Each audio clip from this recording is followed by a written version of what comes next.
예배에 오신 여러분을 환영하고 축복합니다. 졸음이 오는 시간대죠. 졸음이 오는 시간대니까 제가 수수께끼 하나를 내보겠습니다. 맞춰보시길 바랍니다. 첫 번째, 이것은 나무에 열리는 열매입니다. 이거 가지고 맞추긴 힘들겠죠. 네, 두 번째, 이것의 제철은 6월에서 9월입니다. 세 번째, 이것은 한방에서 약용으로 사용하거나 술 또는 청으로 담가 먹습니다. 점점 감이 혹시 아시는 분 계십니까? 어디 매실 나왔습니다. 한번 결과를 보죠. 네? 무화과 나왔습니다. 네, 계속 보겠습니다. 아니니까 계속 배우는 거죠. 네. 네 번째, 이것은 여름철 원기 회복에 좋은 음식으로 알려져 있습니다. 저 청년 들었어요. 배. 네, 제가 예상 그 답안에 배는 없었는데 배가 나왔습니다. 네. 마지막 다섯째입니다. 이것은 달고 쓰고 시고 맵고 짠맛에 5가지 맛이 난다고 하여 이름이 붙여졌습니다. 정답은 네, 오미자입니다. 청년들은 오미자가 뭐지 하는 네. 오미자는 여름철 무더운 날씨로 인해서 떨어진 식욕을 회복시켜 줍니다. 오미자는 비타민 A와 비타민 C가 풍부해서 피로를 해소하는 데 도움을 주고 면역력을 증가시킵니다.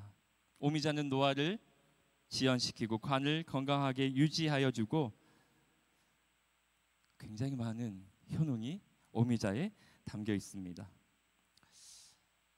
다양한 맛의 오미자를 보니까 우리의 삶 또한 다양한 맛을 보면서 살아간다는 생각이 들었습니다. 때로는 달콤함을 맛보죠.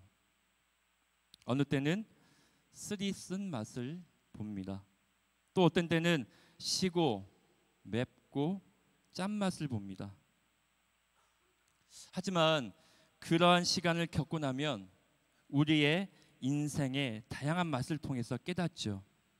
마치 오미자를 맛보면 좋은 효능을 누리는 것처럼 인생의 그 각각의 맛은 우리에게 좋은 효능을 안겨줍니다. 인생의 쓴맛을 경험하면 좀 더 단단해집니다. 인생의 단맛을 경험하면 인생이 즐겁습니다. 우리 회장님처럼 그 육중한 몸을 이끌고 뛰는 거 봤죠. 네. 여러분들 훈련할 때 뛰어야 될 것입니다. 아마. 네. 쓴맛을 가진 효능이 필요 없다고 인생에서 쓴맛을 제거하면 쓴맛이 가진 효능을 얻지 못할 것입니다. 짠맛이 싫다고 없애면 짠맛이 가진 효능을 얻지 못할 것입니다. 그래서 우리는 인생의 다양한 맛을 없애는 것이 아니라 각각이 주는 맛을 누리는 것이 필요하죠. 오늘 본문에서 이스라엘 백성들을 역시 인생의 다양한 맛을 경험합니다. 이스라엘 백성들은 홍해 구원 사건의 그 은혜를 경험을 하죠. 그리고 이스라엘 백성들은 뭘 합니까? 하나님을 노래합니다. 이스라엘 백성들이 노래하니 그 마음 가운데 기쁨이 찾아왔고 어두움이 물러갔습니다. 이것이 우리가 지난주에 살펴본 말씀입니다. 홍해를 건넌 이스라엘 백성들은 구원의 흥분이 채 가시기도 전에 어디에 접어듭니까? 오늘 본문 말씀을 보니까 수르 광야에 접어들게 되었습니다. 광야입니다.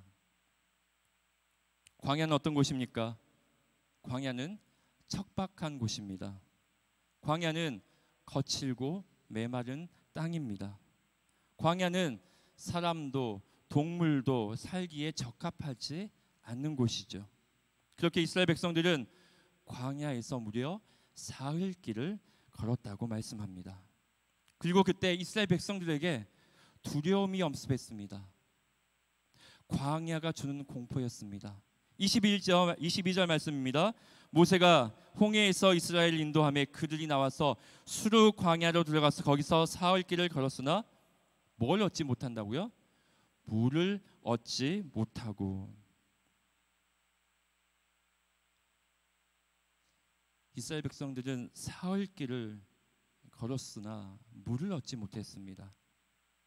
이스라엘 백성들은 내가 물이 없어서 여기서 죽을 수도 있겠구나 생각이 들었을 것입니다. 물이 없다는 것은 이제 막 홍해를 건넌 이스라엘 백성들에게 고통스러운 시험이었습니다.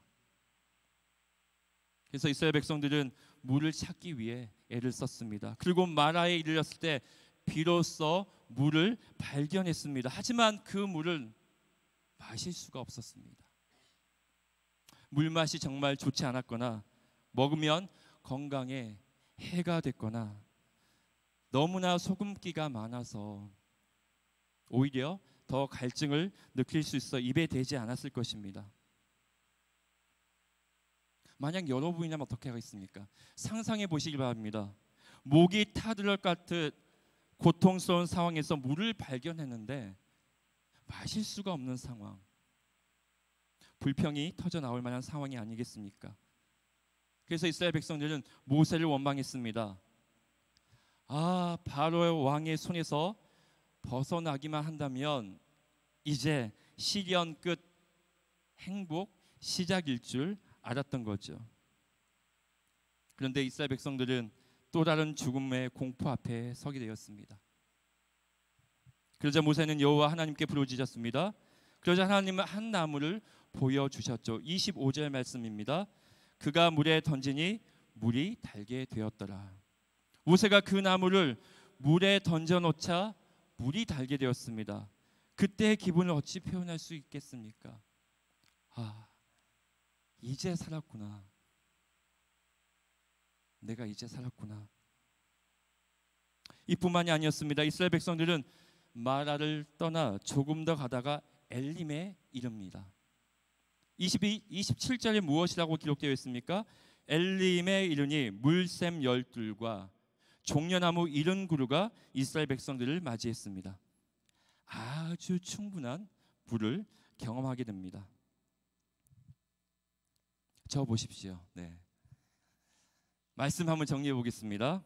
이스라엘 백성은 홍해에서 수르 광야로 들어갑니다. 하지만 사흘길을 걸었지만 물을 얻지 못합니다.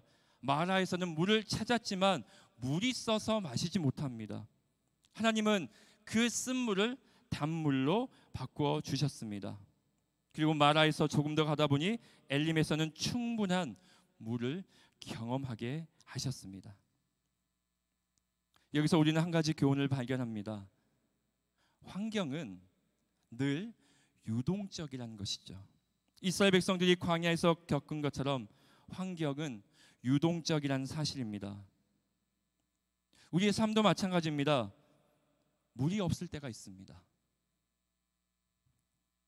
물은 있는데 써서 못 먹을 때도 있습니다. 또한 쓴물을 하나님께서 역사하셔서 단물로 바꾸는 은혜를 경험할 때도 있습니다. 어느 때는 정말 한없는 은혜로 말미암아 물샘 12과 종려나무 70그루를 경험할 때도 있습니다. 이것이 우리의 삶입니다.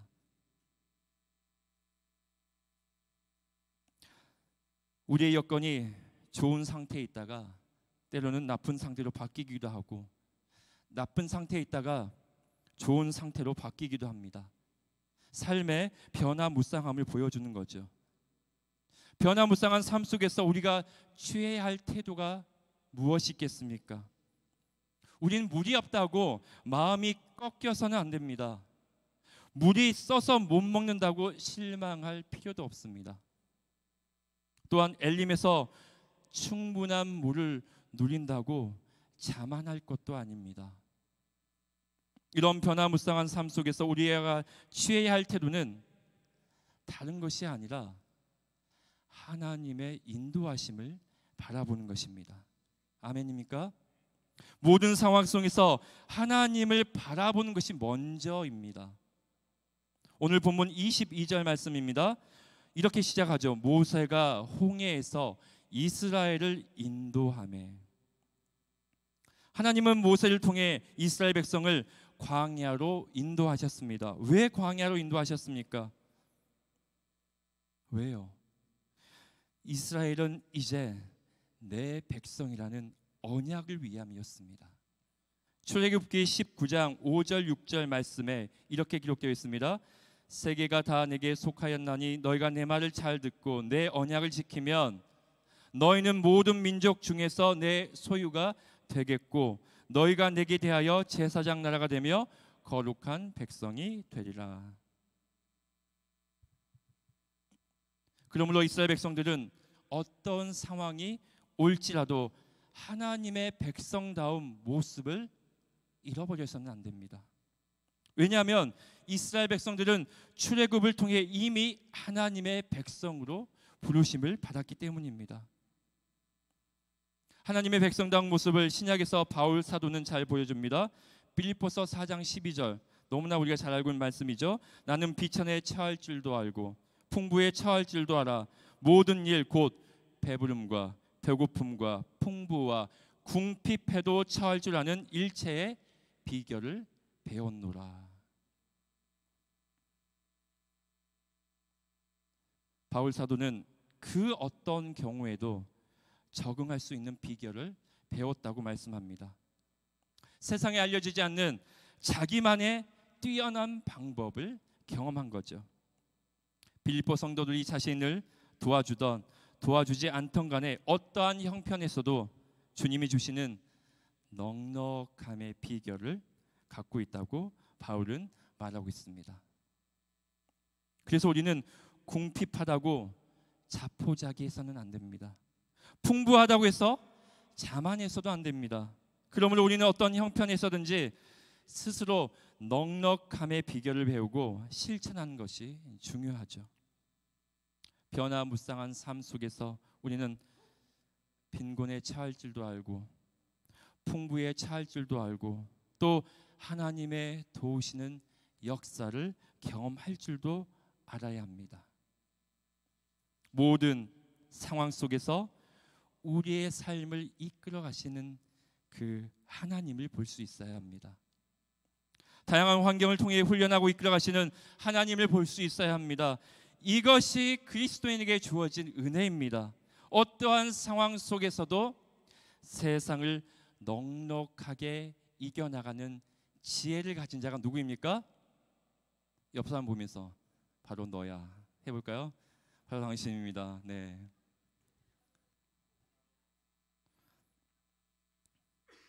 세상을 넉넉하게 이기는 지혜, 어떠한 상황 속에서도. 그래서 빌립보서 4장 13절에는 이렇게 말씀하고 있습니다. 내게 능력 주시는 자 안에서 어떻게 해요? 모든 것을 할 수 있느니라. 아멘. 이러한 능력과 지혜를 경험하는 여수 해룸교회 청년들과 순천 중앙교회 청년들과 우리 고흥서북교회 청년들과 성도님 되기를 소망합니다. 그런데 불행히도 우리는 그런 상황을 겪고 싶어 하지 않죠. 쓴물이 단물이 되는 것만 경험하길 원한다는 것입니다. 하나님의 기적만 찾습니다. 어려움보다는 평안을 구합니다. 탄탄대로를 기대하죠. 하나님, 제 인생 고속도로로 쫙 펼쳐주셔서 제가 한번 달려보겠습니다. 시험과 역경은 자기의 삶 속에서 제거해달라고 기도합니다. 물론 반드시 시험과 역경이 필요한 것은 아닙니다. 하지만 하나님의 자녀로 성장하기 위해서는 때로는 시험과 역경이 필요할 때가 있습니다. 물론 어찌 보면 신앙의 묘비는 쓴물이 단물로 변한 것을 경험한 것이라고 얘기해도 과언이 아닐 것입니다. 쓴물이 단물로 변하는 것이 무엇입니까? 무엇을 의미합니까? 그것은 하나님이 함께 하신다는 증거입니다. 인생의 쓴물이 앞에 놓여 있을 때 하나님이 짠 하고 단물로 바꾸어 주신다면 얼마나 좋겠습니까? 우리는 이것을 붙들고 기도하고 이것만을 붙들고 기도할 때가 있다는 거죠. 하지만 우리는 하나님이 함께 하신다는 것을 한쪽 측면에서만 볼 때가 있습니다. 하나님이 함께 하신다는 증거는 복과 평안을 가져다 줄 때만 보이는 것이 아닙니다. 때로는 어려움과 역경 속에서도 우리는 하나님이 나와 함께함을 느낄 수 있어야 합니다. 어느 때는 시험이 들어 죄 가운데 허우적거릴 때에도 하나님 너무 힘듭니다. 물론 내 죄로 인함으로 이런 고통 중에 있는 거 압니다. 하지만 제가 너무 견디기가 힘듭니다. 하나님 도와주옵소서. 그때에도 하나님은 그 사람과 함께 하심으로 어떻게 해요? 선한 길로 인도하실 줄 믿습니다. 또 어느 때는 인생의 최악 상황을 만나게 하셔서 하나님을 경험할 때도 있습니다. 중요한 것은 어떤 상황에 놓일지라도 하나님은 그 사람을 포기하지 않으시고 그 사람의 생명을 살리시고 인도할 줄 믿습니다. 하나님은 포기가 없는 분이시라는 거죠. 그러므로 우리는 어떠한 상황 속에서도 하나님을 붙들어야 합니다. 그렇게 되면 이스라엘 백성들과 함께 하셨던 것처럼 하나님이 여러 가지 방법으로 우리 청년들의 삶 속에서 하나님이 함께 하시는 증거를 보이실 줄 믿습니다. 하지만 우리가 생각하고 넘어갈 것은 쓴물이 단물로 변하는 것이 그냥 되는 것처럼 착각해서는 안 됩니다. 하나님, 제 삶에도 쓰리 쓴 이 물이 단물로 바뀌기 원합니다. 근데 그 사람은 가만히 있어요. 아무것도 하지 않습니다. 물론 우리의 노력만으로 하나님의 은혜를 얻을 수 있는 것은 아닙니다. 하지만 하나님의 은혜를 너무 쉽게 생각해서도 안 됩니다. 아무것도 하지 않은 채 우리의 삶 속에서 쓴물이 단물로 되는 역사가 없다고 불평해서도 안 됩니다. 실망해서는 안 됩니다. 하나님, 왜 저의 삶 속에서는 그런 일이 일어나지 않는 것입니까? 그렇다면 쓴물이 단물로 바뀌는 은혜를 누리기 위해서는 우리는 무엇을 해야 될까요? 출애굽한 이스라엘 백성들의 삶 속에서 힌트를 얻을 수 있습니다. 특별히 출애굽 직전 유월절 사건을 주목해 봅니다. 유월절 사건은 생명을 구원한 사건입니다. 그 생명은 어떻게 얻게 된 것입니까? 다른 것이 아니었어요. 한 가지요. 순종이었습니다. 출애굽기 12장 21절에서 23절 말씀을 우리 함께 찾아보겠습니다. 성경책 가지고 있는 분들은 출애굽기 12장 21절에서 23절 말씀, 출애굽기 12장 21절에서 23절 말씀, 네, 여러분들은 눈으로 읽으십시오. 제가 읽어드리겠습니다. 모세가 이스라엘 모든 장로를 불러서 그들에게 이르되 너희는 나가서 너희의 가족대로 어린 양을 택하여 유월절 양으로 잡고 우슬초 묶음을 가져다가 그릇에 담은 피에 적셔서 그 피를 문 임방과 좌우 설주에 뿌리고 아침까지 한 사람도 자기 집 문 밖에 나가지 말라. 여호와께서 애굽 사람에게 재앙을 내리려고 지나가실 때 문 임방과 좌우 문 설주의 피를 보시면 여호와께서 그 문을 넘으시고 멸하는 자에게 너희 집에 들어가서 너희를 치지 못하게 하실 것임이니라. 아멘. 한 가지입니다. 하나님은 순종을 명령하셨습니다. 야, 순종하는 자에게는 생명을 허락하겠지만 그렇지 않는 자에게는 죽음을 면치 못한다고 말씀하셨습니다. 하나님이 원하시는 것은 하나님의 말씀에 순종하는 것입니다. 하나님의 말씀에 순종했던 이스라엘 백성들은 애굽에서 생명을 얻었고 홍해의 구원의 사건을 경험했으며 쓴물이 단물로 되는 그 역사를 경험했던 것입니다. 그러면서 오늘 본문 말씀을 통해 하나님은 다시 한번 이스라엘 백성들에게 말씀하십니다.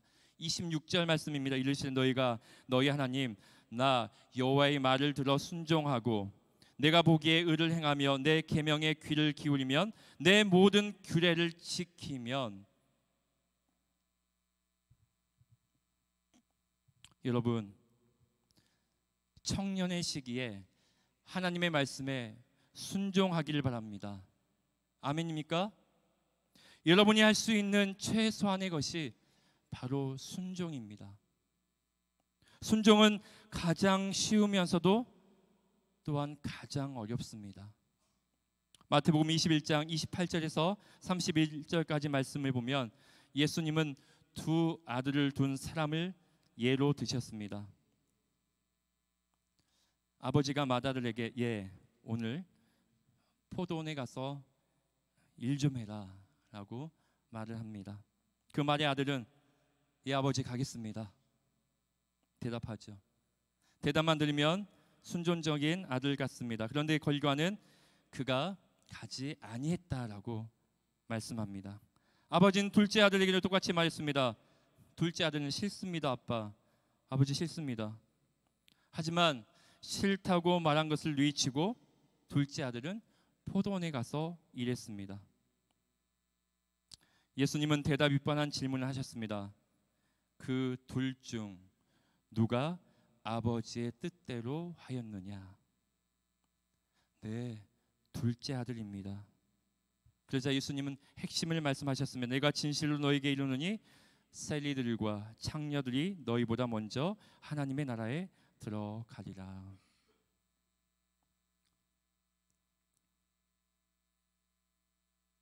순종입니다.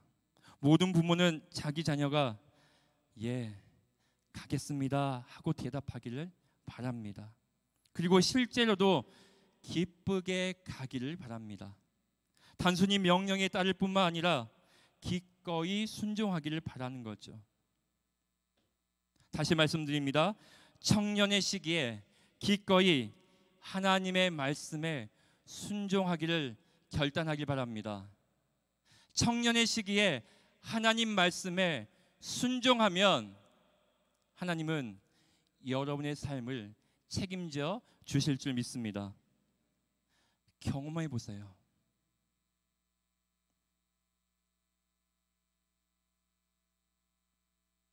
여러분 정말 경험해 보시길 바랍니다. 그렇게 순종하면 하나님으로부터 기대할 수 있는 것이 있습니다.